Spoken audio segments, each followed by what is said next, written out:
Mr. BALLEN, man. And we got Mr. Nightmare. Yeah, I ain't getting fucked up this time. I do got a Mr. Nightmare video coming up next. I think he got two on my react to. I'm tripping. I don't know if I want to react to the supermarket one just came out a couple days ago, or the church one. Probably gonna do the supermarket one. Yeah, we got Mr. Ballen right now though. I know I just did a Mr. Ballen video a couple days ago, but yeah. But he was dragged into a hellish nightmare. Let's see what the video about, man. How y'all Sunday going? Great, awesome. Wolfpack gang. Wolfpack gang. Saturday, April 25th, 1987 was a beautiful spring day in the mountains of northwest Montana. It was exactly the kind of day that 40-year-old Charles Gibbs and his wife Glenda had been waiting for months. The sky was clear, the sun was bright, and the breeze was warm. And so, at around 9 a.m. that morning, Charles and Glenda had a quick breakfast inside of their house in the rural city of Libby, and then they started stuffing their backpacks full of their hiking equipment. Charles and Glenda were going to go to Glacier National Park, which is a 1 million acre wilderness preserve with alpine meadows, forests, rivers, and lakes that are so bright and crystal blue, they almost look like they're glowing. The park is ringed by snow-covered mountains, and it's dotted with glaciers, which are huge masses of pure ice that jut up out of the rock and make you feel like you've stumbled onto some ancient frozen planet. The park is actually so otherworldly that when Hollywood producers were looking for a location to shoot the heaven scene in the big movie What Dreams May Come, they chose Glacier National Park as their location. And for Charles and Glenda, this place practically was heaven. It was the place they went all the time to go hiking, especially on beautiful sunny spring days. After packing all of their gear, Charles and Glenda made their way out the front door and began heading to their car, when as they were walking, Charles suddenly stopped short, shook his head, turned around, and ran back inside the house. When he came back out again, he was carrying his camera bag, and so he ran over to the car and sat down in the driver's seat. I gotta give me one of them. His wife, and he held up the bag, and he said, "Now we're ready." Both Charles and Glenda worked for the public schools in Libby. Glenda was an elementary school teacher, and Charles drove a school bus. But like a lot of people who lived in Montana, their real passion was the outdoors. And for Charles specifically, his real passion was wildlife photography. He was actually a pretty accomplished amateur photographer. He'd had a couple of photo exhibits locally, and he'd gotten a few of his pictures published in the local newspaper. But what Charles really wanted to do with his photography was get one of his wildlife pictures published in a weekly publication called the Hungry Horse News. The Hungry Horse News was a tiny publication, but they had won a Pulitzer Prize, which is the highest award for American journalism. And the Hungry Horse News was famous for its nature photography. Charles had been submitting his work for years to the Hungry Horse News, but the editor kept rejecting them, telling Charles that his photos were totally beautiful, but they weren't dynamic enough. Nothing was happening in these photos. And so that morning, on the couple's drive to Glacier National Park, Charles began talking out loud to Glenda about what strategy he was going to use for his photographs during their hike. You know, what route they were going to be on, and what was the best angle to take certain pictures. And as Glenda listened to Charles, she just smiled to herself, because it was like no matter how many times Charles got shot down by the Hungry Horse News, she knew he was never going to give up. And so she loved his determination and just unflappable attitude about his craft. At around 11 a.m., Charles and Glenda pulled off the highway and began heading towards the trailhead where they would start their hike. I never go nowhere like that. Which is located at the base of Elk Mountain on the southern border of the park. The route they had chosen for that day was not one of the most popular at the park. And the reason for that was the trail was really steep, and in certain parts of it, it was fairly overgrown. And so really only the most hardcore hikers would go up this trail, of which there weren't that many. And so Charles and Glenda were used to being on this trail and seeing no one. But they preferred it that way. They loved being alone out in nature. Finally, they reached the gravel parking lot right at the trailhead, and Charles parked their car, and then he and Glenda hopped out, they grabbed their bags, and then began walking on this trail. The first mile of this trail brought the couple out along an abandoned road, and then over some railroad tracks, and then out into this beautiful field full of white flowers, and then the trail really started to get difficult because it basically went straight up the side of a mountain. And as they walked up this really steep part of the trail, Charles was nonstop taking pictures of everything he saw. There were deer and mountain goats, and at some point the couple reached a clearing on this steep section where they could look down and see a lake, and they saw there were beavers hard at work building a dam. And so of course, Charles got a picture of that too. Now, these were the days before digital photography, and so all these pictures that Charles was taking, he couldn't actually see. He needed to go home and develop the film to see if anything he took was worth keeping. But as Charles and Glenda continued their hike up this mountain, Charles was getting more and more excited about some of the shots he was getting. He felt like they were going to be really, really good, and Hungry Horse News was going to finally accept his work. The couple made it to the summit of this trail by early afternoon, and from up there, they had this beautiful panoramic view of all these jagged mountaintops that were covered in snow, separated by these huge valleys and prairies, and Charles and Glenda were the only ones up there, and so they had this unbelievable I do view look nice right there, I ain't off to gonna the lie. sides. And so the couple would eat the Let the lunch cows that do they look brought nice, with I ain't them gonna while sitting on this rocky I smoke right outcropping, now. kind of looking out over this stunning view. And then when they were done, they packed up their stuff and began heading back down because they knew they wanted to get off of this trail and out of the park before sundown. It was just about 5 p.m. when Charles and Glenda had reached the final slope of this steep section of the trail, and they were getting closer and closer to that big open field with the white flowers. And as they're going down this last section of steepness, Charles suddenly grabs Glenda and stops her and puts his fingers to his lips and then turns around and points behind him. Charles was visibly excited about whatever he was pointing at, but when Glenda looked in the direction he was pointing, she couldn't see anything, but she obviously knew that whatever he was pointing at, Charles wanted to take a picture of it. Now, Glenda by this point was really tired from the hiking and just wanted to go back to the car and go home. I mean, after all, Charles had taken dozens and dozens of pictures that day. Like, we don't need to get one more. And so Glenda would look at Charles impatiently, basically suggesting, like, come on, we can come back another time. But Charles didn't budge, and he looked at her like, please, I want to get one more photo. And so Glenda kind of did one of these and was like, okay. And Charles said, thank you, I'll meet you at the car. And so Glenda stood there and watched as her husband got his camera out, turned around, and began slowly making his way back up the trail. And again, Glenda's looking. She can't see what he's going to take a picture of, but she figured, he had his plan. And Glenda, she turned around and began heading back down towards the car. It didn't take long for Glenda to get back to the car. She got there right around 6 p.m. And when she got there, she hopped inside, sat in the front passenger seat, turned on the radio, and then she expected to have to wait for maybe another 20 minutes or so for Charles to finish up and come. Are you a low-income American on food stamps or Medicaid?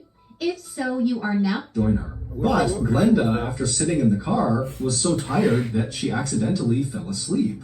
And when she woke up again, she was kind of disoriented, and immediately she looked to see if her husband was in the car with her, and he wasn't.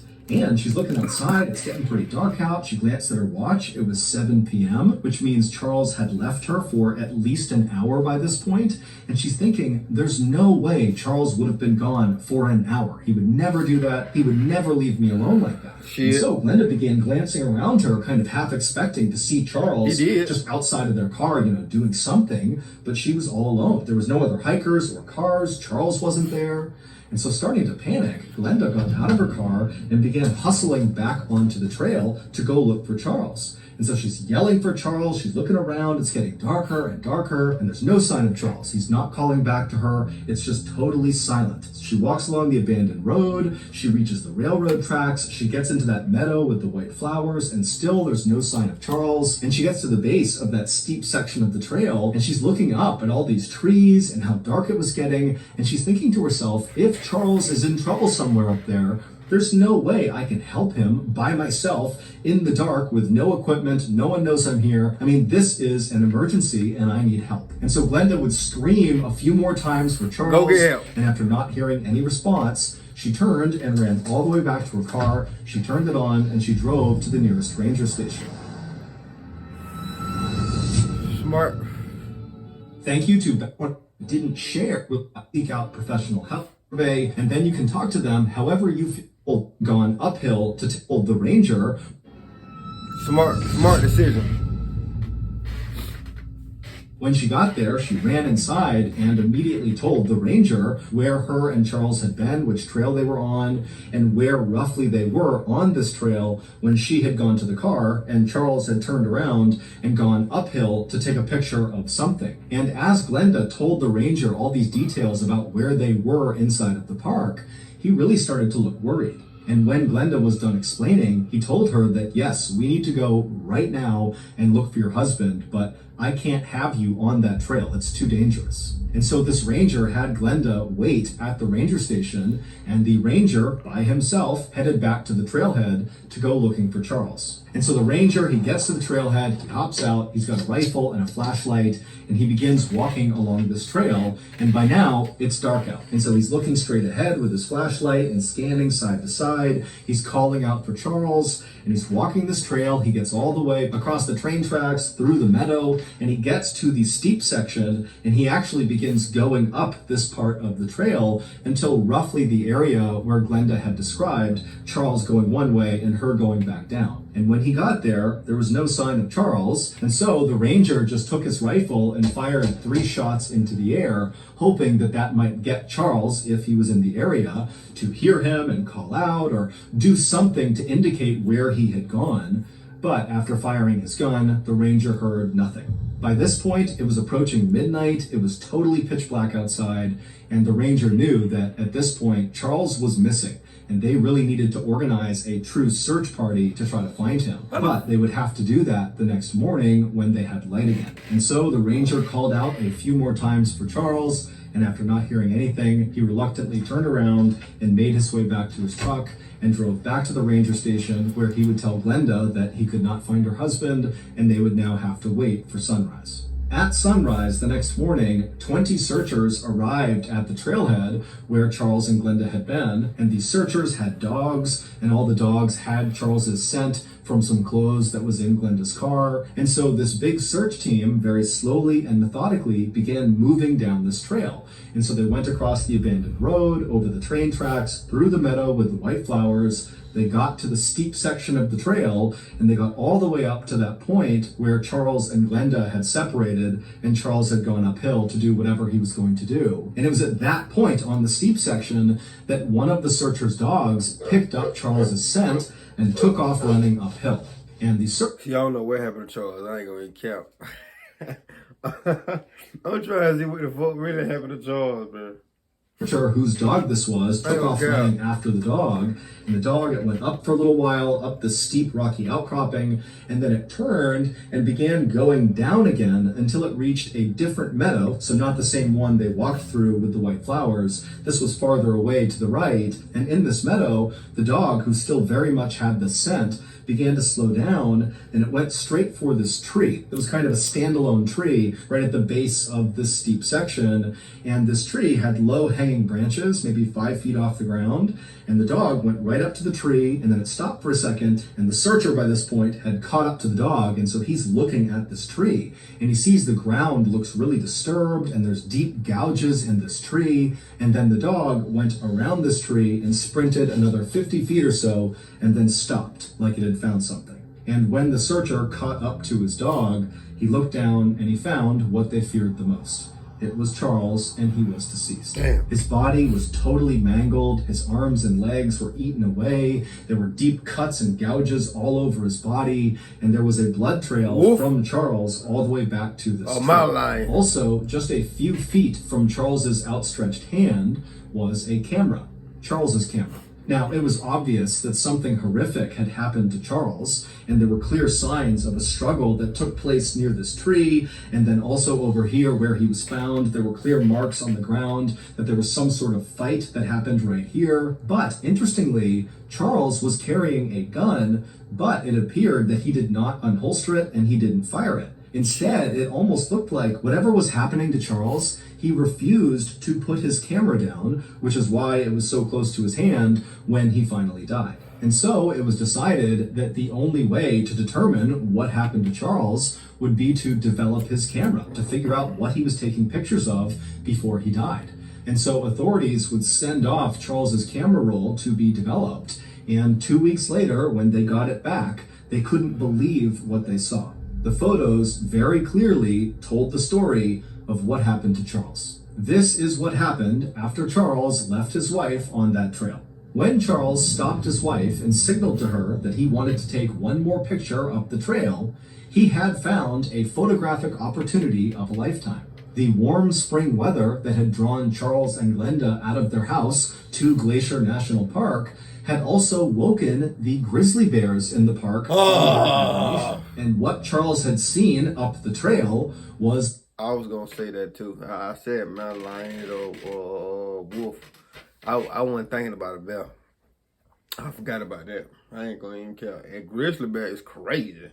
Y'all seen what that polar bear did to last, buddy. And mother grizzly bear and her 3 cubs. The first few photographs that Charles would take of these bears were shot from a good distance away, and it just showed the mother bear and her 3 babies just kind of sauntering around the rocks, not really paying any attention to Charles. To Charles, grizzly bears were the most majestic creatures in nature. He didn't just love them, he viewed them as if they were sort of magical in some way. He was always going to local town meetings to speak about grizzly bears' beauty, and we needed to defend their natural habitat. As such, anyone who knew Charles knew about his passion for grizzlies. And while of course Charles knew that grizzly bears were dangerous, he also thought that the bears, who were very smart and sensitive, could sense his own very gentle and protective feelings towards them, and so if he was around them, they would never perceive him as a threat. Charles had taken some very good photos of other bears, black bears, but he had never taken what he called the definitive grizzly bear photo. And it was going to be this definitive grizzly photo of the mother and her 3 cubs that would finally get him a spot in the Hungry Horse News publication.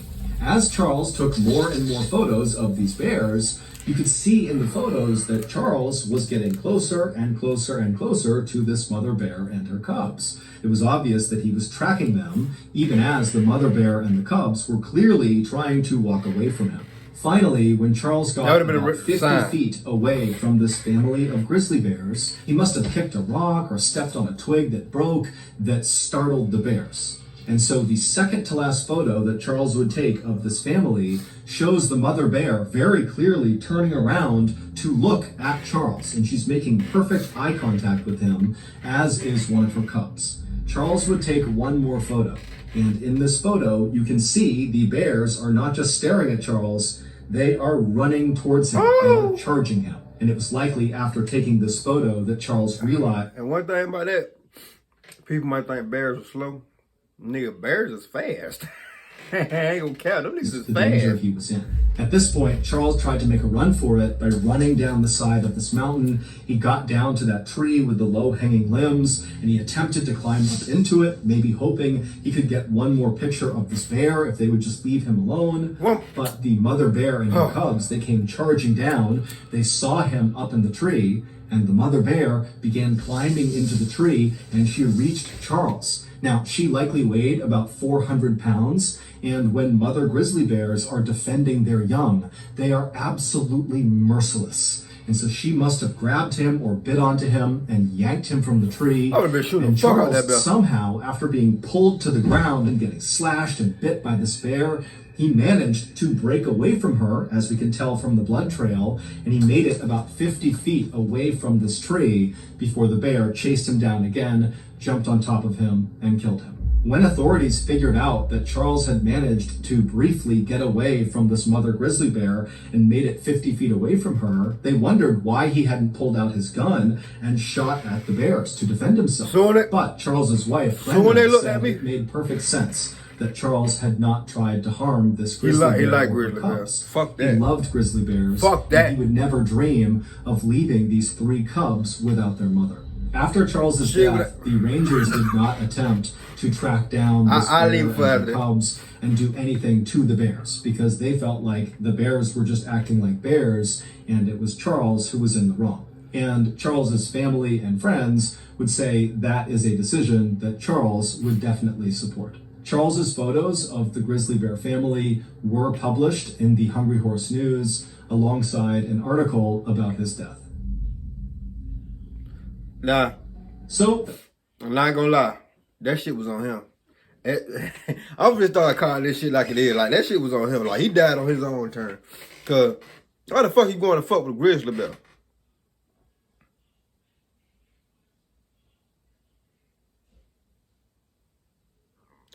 And it kind of old lady fault too, because she should have asked what he was going to take a picture of before she could talk him out of it. It's a whole lot of pointer fingers, but you know. And why the fuck did he not use his gun? He talking about so he didn't want to leave the mother bear. The mother bear got there by herself. Damn. He said he don't want to leave the mother bear by herself. Man, I would have left all 4 of them bears stinking in the motherfucker. Soon that bear would have came climbing up that tree, I would have popped that bear dead a hummadoodle. Well, one of the, I got some steel toe hollow points, nigga. I got the shit that can knock Iron Man off his leash, nigga. No cap, like all them bullets would have been in his eye. Not even lying. And I got some more down there. Man, them black Rambo bullets though. But still, them bitches gonna knock your ass loose. Whatever, man. Mr. Ballen, man. Did a good, hell of a job, man. That being said, give me a thumbs up, like, subscribe, shit. See y'all motherfuckers on that video. Let's ride, nigga. Oh yeah. Hit that subscribe button too. Let's ride.